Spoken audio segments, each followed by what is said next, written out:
اچھا طاہر صاحب، میرا پہلا سوال تو یہ ہے کہ یہ جو ایگزسٹنس آف گاڈ کے متعلق ہے، وجود سوری، دلیل کیا ہے؟ ایگزسٹنس آف گاڈ، یہ کوئی بھائی دیکھیں ہر چیز کا دیکھیں، اگر ہمیں کوئی مصنوع نظر آئے تو اس کا صانع کا ہونا ضروری ہے. اگر ہمیں کوئی آرٹیفیکٹ نظر آئے تو اس کا بنانے والا ضروری ہے. ٹھیک ہے نا؟ اور یہ دنیا سب کا سب آرٹیفیکٹ ہے. اس دنیا سب کا دنیا کو دیکھیں، جہاں پہ بھی دیکھیں، یہاں پہ یہ نقش ہے اللہ تعالیٰ کے کی عظمت کا، اللہ تعالیٰ کی قدرت کا، اللہ تعالیٰ کی حیات کا، اللہ تعالیٰ کی حکمت کا. یہ میرا انگوٹھا ہے، دیکھو بھائی، میں انگوٹھا اپنا دکھا دیتا ہوں آپ کو. یہ میرا انگوٹھا ہے، ٹھیک ہے نا؟ اب یہ کہتے ہیں کہ بھائی یہ خود بخود بن گیا. یہ خود بخود کہاں بن جاتا ہے یہ انگوٹھا؟ یہ تو ایک سادہ سی چیز ہے، اس میں ڈیزائن کوئی خاص نہیں ہے نا. یہ ڈیزائن انگوٹھے کا کہ ایک پتھر ہے، اس کے ایک چاندی ہے. یہ بہت سادہ سا ڈیزائن ہے. اب اس کو آپ جو ہے نا ایک امیبیا سے، ایک اللہ آپ کا بھلا کرے، ایک پروٹین کے سیل سے، ایک بلڈ سیل سے آپ اس کا قیاس کریں.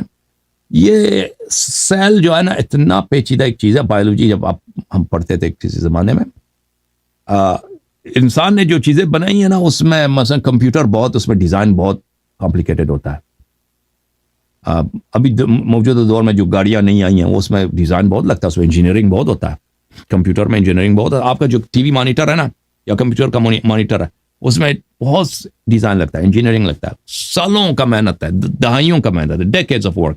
بلکہ اگر گہری نظر سے دیکھیں تو سینچریز آف ورک ہے. اس میں کئی سو سال کا محنت ہے کہ آپ کے سامنے ایک تصویر ہے جو میں آپ سے بات کر رہا ہوں، اسکرین. ٹھیک ہے نا؟ دیکھیں، انسانوں نے جن چیزوں کو بنایا اس میں سب سے پیچیدہ چیز، آرٹیفیکٹ انسانوں کا، مصنوع جو ہے انسانوں کا، وہ صنعت میں، انڈسٹری میں کیا ہے؟ وہ اسپیس شپ ہے. اسپیس شپ جب بنتا ہے نا تو اس میں بہت انجینئرنگ لگتی ہے، اس میں بہت ڈیزائن لگتا ہے. اب دیکھیں، ایک جو دنیا کا آپ سب سے سادہ ترین جو اس میں سیل آپ کو دنیا میں ملے گا، اس کا اگر آپ قیاس کریں، اس میں جو صرف ڈی این اے، باقی چیزوں اس میں جو جینوم ہے، جو جینز ہے، سیل کو چھوڑیں، اس کا جو جینز وہ لے لیں، اس کا قیاس کریں اسپیس شپ سے. اس زمین آسمان کوئی قیاس ہی نہیں ہے، قیاس ہی نہیں ہے. ایسا جیسے میں اس انگوٹھے کا اگر آپ قیاس کریں نا، یہ انگوٹھا زیادہ کمپلیکیٹڈ ہے یا اسپیس شپ کی زیادہ کمپلیکیٹڈ ہے؟ لازمی بات ہے، انگوٹھا کچھ بھی نہیں اس کے مقابلے میں. یہ تو کچھ بھی نہیں ہے اس کے مقابلے میں. یہ پینسل ہے میرے ہاتھ میں، یہ پینسل زیادہ کمپلیکیٹڈ ہے یا ایک کروز مسل زیادہ کمپلیکیٹڈ ہے؟ یہ تو اس میں قیاس نہیں. اسی طرح یعنی کہ قیاس بنتا ہی نہیں ہے. جو سادہ ترین جینوم میں، لیونگ تھنگز میں ہے، اور اس کا قیاس کریں آپ اسپیس شپ سے. اب اسپیس شپ بن سکتا ہے بائی اٹ سیلف؟ کبھی بھی نہیں بن سکتا.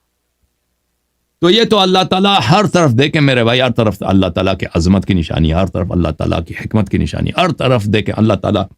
میرا ایک سوال یہ کہ اگر اتنی سمپل سی چیز خود بخود نہیں بن سکتی ہے، جو اتنا کائنات کو بنانے والا اس سے زیادہ کمپلیکس چیز ہوگا، وہ خود بخود کیسے بن گئے؟ کیا ان کو کسی کنسنسس سے بن گئے؟ تو یہی بات ہے نا، دیکھیں ہاں، تو عرض یہ ہے کہ ہر مصنوع، ہم نے نہیں کہا کہ ہر چیز کو صانع کی ضرورت ہے. ہم یہ کبھی نہیں کہتے کہ ہر چیز کو صانع کی ضرورت ہے. نہیں، وہ چیز جس کے لیے صانع کی ضرورت ہے اس کو صانع چاہیے، اس کو صانع کی ضرورت ہے. اللہ تعالیٰ کی ذات کو کسی صانع کی ضرورت نہیں ہے، کیونکہ اللہ تعالیٰ لیس کمثلہ شیء، وہ ہماری طرح نہیں ہے کہ ہم میں ڈیزائن ہے. دیکھیں، ہم مختلف اجزاء سے بنے. اللہ تعالیٰ میں کوئی ترکیب نہیں ہے. اللہ تعالیٰ اگر کوئی چیز مرکب ہے تو وہ اللہ نہیں ہے. اسی لیے ہم کہتے ہیں کہ اللہ تعالیٰ جسم نہیں ہو سکتا، جسمانی نہیں ہو سکتا، اس کے اعضاء نہیں ہو سکتا، اس کا ہاتھ پیر نہیں ہو سکتے. ٹھیک ہے نا؟ اللہ تعالیٰ بسیط ہے. اللہ تعالیٰ کا نہ داخلی عضو ہے، نہ عقل میں اس کے اجزاء آتے ہیں، نہ اس کے عضو ہے، نہ اس کے اجزاء ہیں، اجزاء خارجی ہیں، نہ اجزاء عقلی ہیں. تو اس میں کسی قسم کا ڈیزائن نہیں. ہاں، بس اللہ تعالیٰ خالق الزمین السماوات والارضین.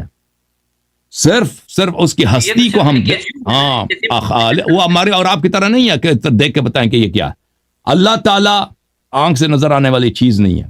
اللہ تعالیٰ دوسری چیزوں کی طرح نہیں ہے محدود، جس پہ احاطہ ہو سکتا ہے علم کا کہ یہ کیا چیز ہے. بلکہ جو چیزیں نظر آتی ہیں ان پہ علم کا احاطہ بھی ناممکن ہے. اللہ تعالیٰ کسی چیز کی طرح ہے نہیں. صرف ہم اللہ تعالیٰ کے متعلق اتنا جان سکتے ہیں کہ وہ موجود ہے, وہ وحدہ لا شریک ہے, اس کے یہ صفات ہیں. صفات یہ ہے کہ وہ حی ہے, وہ عالم ہے, وہ قدیر ہے, وہ اس میں نطق ہے, ٹھیک ہے نا, یہ صفات ہیں. اور یہ صفات اس میں نہیں ہے کہ وہ مرکب نہیں ہے, وہ متجزی نہیں ہے, وہ کسی محل کو گھیرتا نہیں ہے. تو اللہ تعالیٰ کے متعلق ہم اتنا جانتے ہیں, وہ کیا ہے, اس کی ذات کے متعلق وہ کیا ہے, وہ کچھ کوئی بتا نہیں سکتا. نہ نبی صلی اللہ علیہ وسلم وہ جانتے ہیں, نہ امیر المومنین علی علیہ السلام جانتے, کوئی نہیں جانتا اللہ کی ذات کے متعلق کہ وہ کیا ہے. اہل بیت طاہرین علیہ السلام نے فرمایا کہ کبھی اس وادی کی طرف نہ جانا, اس کے متعلق سوچنا بھی حرام ہے, کیونکہ انسان جو ہی سوچے گا وہ گمراہ ہو جائے گا, کیونکہ نہیں پہنچے گا, نہیں, صرف حیرانیت, سرگردانی آپ کو ملے گی, اس آپ کے ذہن میں آنے والی چیز نہیں ہے. تو ابھی جو ایتھیسٹ ہمارے ایتھیسٹ جو ابھی ان کا پرابلم یہی ہے نا کہ وہ اللہ تعالیٰ کو فرض کرتے ہیں ایک چیز کی طرح نا, جو میں اور آپ ہیں, یا کوئی حیوان ہے, ہاتھی ہے, دنیا ہے, اس طرح کی چیز فرض کرتے ہیں, کہتے ہیں ایسا چیز ہمیں نہیں ملا. تو لازمی بات ہے ایسا خدا ہے ہی نہیں جو آپ کو اس طرح مل جائے.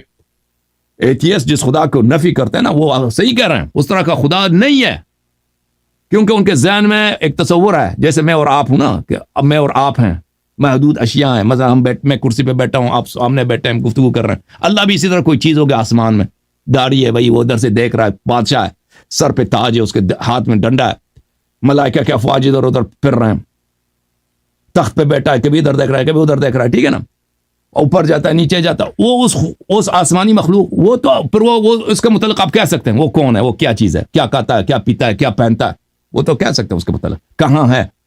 ایسا یہ جب یہ تصور ہو گیا نا رب کا, تو اس کے متعلق یہ سب چیزیں آ جائیں. پھر وہ رب ہی نہیں ہے, وہ اللہ, وہ تصور ہی غلط ہے. ایسا چیز وہ اللہ نہیں ہو سکتا, ایسا چیز وہ مخلوق ہے میرے بھائی.